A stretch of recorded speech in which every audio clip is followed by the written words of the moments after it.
So, I am. God, so much has happened since the end of December? End of December? Is that? I don't know. So much has happened. But a lot of it circles around my mental health care. So, I am supposed to journal, and I don't feel like writing. So, I'm going to attempt to make this be like my visual diary, journal, whatever. However you want to word it. It's very not formal. I am not a editor.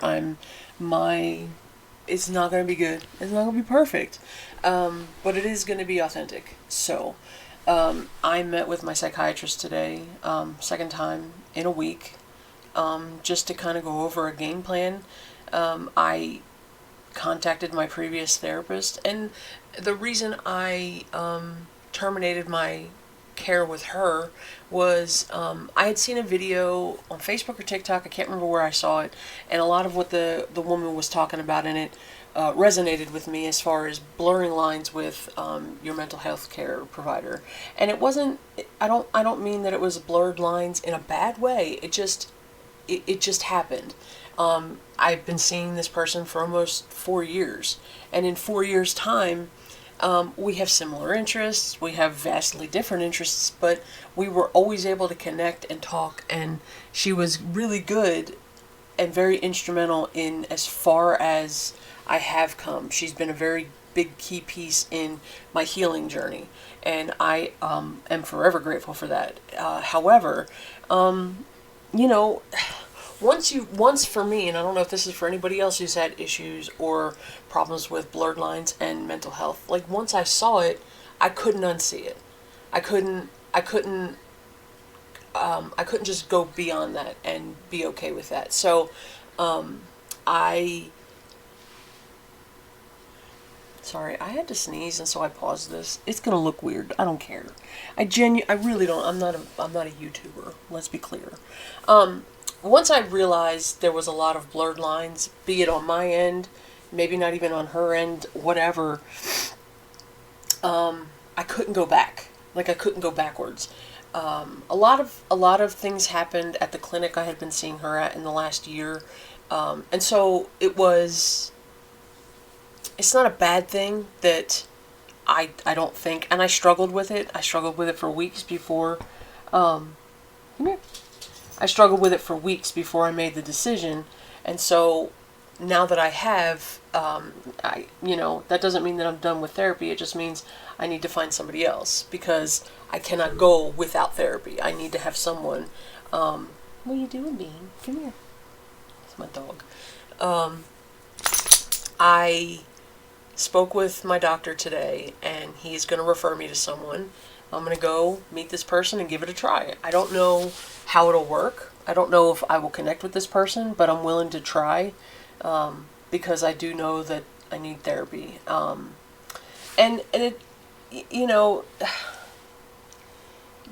so a lot of what my conversation with my therapist through text, which isn't the best way to communicate, but I was getting frustrated because I could not get through to the office that she works at now. And so, my text to her was I called and texted, or not called and texted, I called and emailed and I got nothing back from them.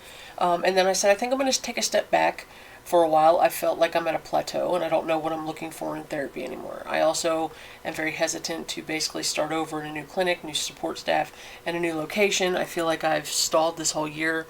I'm aware that it's counterproductive to pause therapy when you're feeling stuck, but I keep circling around the stuck aspect and I don't know why and I can't get past that.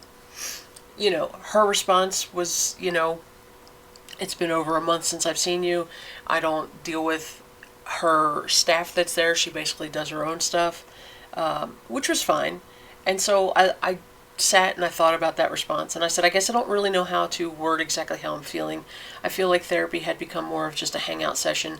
Not that that's bad, but I feel like it felt normal until I saw a video explaining how lines can blur when friendship blurs with a therapist. It isn't always bad, but I stopped and took time last month to really think about my progress, and it feels like I've allowed myself to just hover in this okay place, which for me is good, but like is there something beyond okay?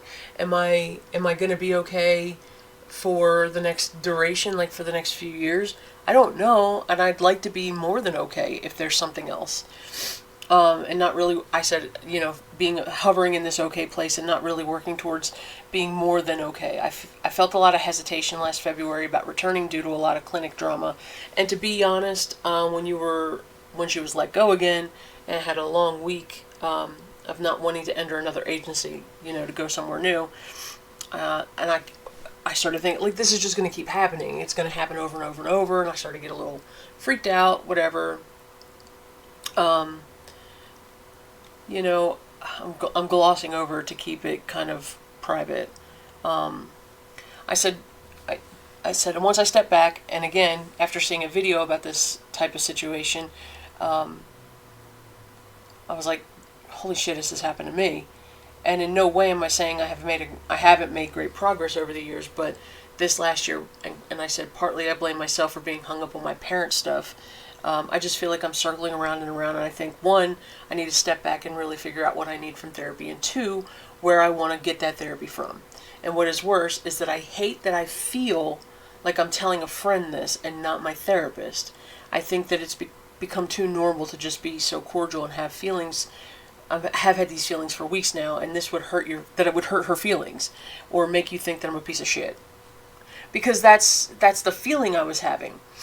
And so I sent that, and then, she responded in a very clinical way, and it threw me off, and it was just like, I don't take things personally, which is great, like, cool, you don't take it personally, but because I was feeling the way that I was feeling, and I was feeling like, I'm gonna hurt her feelings, that shouldn't be a normal reaction, I don't think. And after talking with my doctor today, he was saying, she went clinical because she was trying to step back into that role, and it happens. It happens sometimes, but I don't put any blame on her. I don't put any blame anywhere 100%. It was kind of like a combined thing, and it happens, I think. And he was saying, it does happen in therapy that you do blur the lines, but that's not always a bad thing, because you get to know your therapist, they get to know you, you might have common interests, and that's fine. I said, but I think I need someone who is going to not have as much in common with me, or I don't connect with them as quickly or as closely, because I do need someone who's going to push for me to really dig in deep on the things that I haven't even broached in therapy, things that are harder for me to talk about. It's easy to talk about, parental stuff. Excuse me. It's easy to talk about the BS that goes on in our personal lives with friends and relationships. It's hard to talk about the stuff from where the trauma comes from, which isn't just circling around family. It could be any number of things. And I know that there are things that I just have not brought up because, one, who wants to? Who wants to drag up their drama and their trauma stuff? Like, who wants to? Nobody wants to.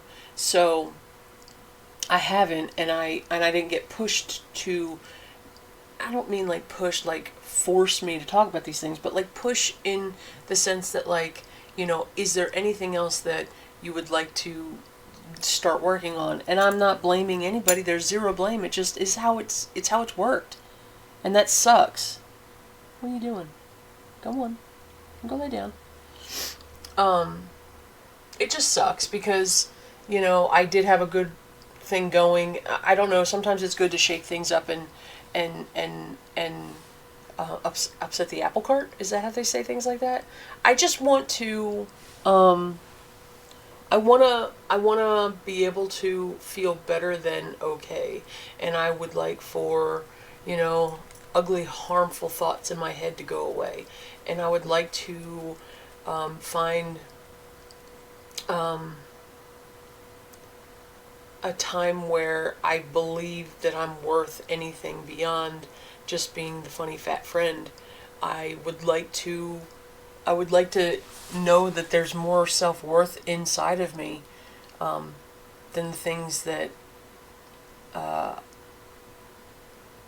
everybody knows, that I'm funny. You know what I mean? Like, I don't feel worth anything. And I'd like to. So I think part of moving forward with a new therapist is is working on the things that are hard to talk about, and um, hopefully moving forward and gaining a lot of um, input for myself.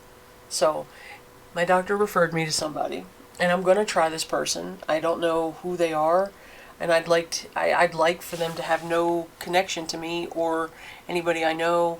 Part of what happened with my current therapist was that I was doing so well, and people were seeing that I was referring people. So she was seeing a lot of people that I knew, and so like a lot of people that I knew would know we'd always be. And I need a lot of an anonymity when it comes to my therapy. I think I need for. So I don't want anybody to know who I'm seeing. I don't want to know I don't want people to know where I'm going. I want it to be very, not like private, but private. I want to be able to go and know that I'm never going to see this person outside of the office. I don't want to communicate with them in any other way other than through their office, or email occasionally if it has to. I just don't want a connection to my therapist beyond when I'm in there. Because what happened for me was having that ability to contact this person outside of session, in between session, it became easy just to send like memes and funny shit to them, and I don't want that. I don't need that. I can just be sufficiently connected with my therapist in just a very in the office clinical way. I don't want to have to. I don't want to worry about you know, any other contact than I absolutely have to have. So I want to make sure, and I don't want to know too many personal things about my therapist, honestly. I just want to know, the basics. So hopefully that'll I can work it out and I can find someone new. But this is gonna. I'm gonna try very hard to make this more of um, a like a weekly thing. Maybe we'll see.